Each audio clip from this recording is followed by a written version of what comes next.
దాన్ని అందరు సభ్యుల కన్సర్న్ తీసుకో. రాష్ట్రంలో సీఎం రేవంత్ రెడ్డిది తుగ్లక్ పాలన అని బీఆర్ఎస్ హుజూరాబాద్ ఎమ్మెల్యే పాడి కౌశిక్ రెడ్డి మండిపడ్డారు. హైదరాబాద్ తెలంగాణ భవన్లో బీఆర్ఎస్ నేతలు మన్నె గోవర్ధన్ రెడ్డి తుంగబాలుతో కలిసి ఆయన గురువారం మీడియా సమావేశంలో మాట్లాడారు. కాంగ్రెస్ అధికారిక ట్విట్టర్ హ్యాండిల్లో ఎవరి పాలన బాగుందని, సర్వే నిర్వహిస్తే కేసీఆర్ పాలనే బాగుందని 70% మంది నెటిజన్లు ఓట్లు వేశారని తెలిపారు. దాదాపు 90,000 మంది ఈ ఓటింగ్లో పాల్గొన్నట్లు చెప్పారు. సొంత పార్టీ సర్వేలోనే నెటిజన్లు కాంగ్రెస్ చెంప చెల్లుమనిపించారని చెప్పారు. 10 మంది బీఆర్ఎస్ ఎమ్మెల్యేలు కాంగ్రెస్ లో చేరడానికి సునీల్ కనుగోలు ప్రధాన సూత్రధారి అని, ఇప్పుడు ఓటింగ్ పెట్టి ఆయనే అవాసులు పాలయ్యారని విమర్శించారు. 6 నెలల దాకా ఎన్నికల కోడ్ పేరు చెప్పి రైతు భరోసాను ఆపే కుట్ర జరుగుతోందని విమర్శించారు. హుజూరాబాద్ నియోజకవర్గంలో సుమారు 40,000 మందికి ఇండ్లు లేవని రేవంత్ రెడ్డి సర్కార్ ప్రకటించిందని తెలిపారు. మీ మేనిఫెస్టోలో ఎక్కడ కూడా మీ మేనిఫెస్టోలో ఇలా మండలానికి ఒక్కటే ఊర్లో వంచుతామని మీరు చెప్పలేదే. నా నియోజకవర్గంలో 106 గ్రామ పంచాయతీలు 60 వార్డులు ఉంటే మీరు పంచింది ఎన్ని ఊర్లలో? 5 ఊర్లలో వంచారు. అంటే ఇంకా 101 గ్రామ పంచాయతీలలో ఎప్పుడు వంచుతారు? 60 వార్డులలో ఎప్పుడు వంచుతారు? దీనికి ప్రజలకి మీరు జవాబు చెప్పాల్సిన అవసరం ఉన్నది.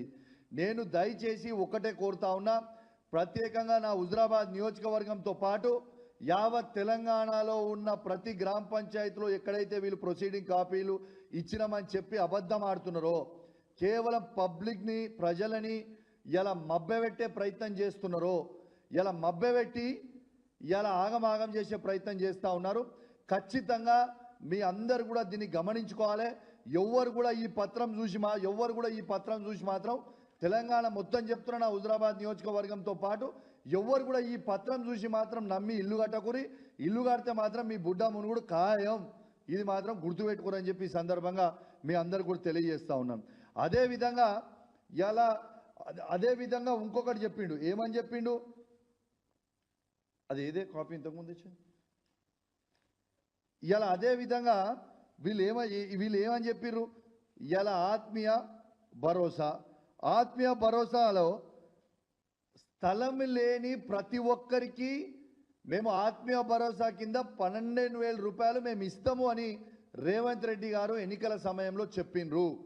మరి నా హుజూరాబాద్ నియోజకవర్గంలో అధికారికంగా 9,188 మందికి వీళ్ళకి స్థలము లేదు మీరే చెప్పినప్పుడు, మరియు వీళ్ళకి ఎందుకు మీరు ఆత్మీయ భరోసా మొత్తం ఇస్తలేరు? మరి నా హుజూరాబాద్ నియోజకవర్గంలో కేవలం 4,597 మందికి మాత్రమే మీరు ఇచ్చిండ్రు. మరి తతిమ ఉన్నోళ్ళందరికీ కూడా మీరు ఎందుకు ఇయ్యలేదు? స్వయంగా స్థలము లేదు అని మీరే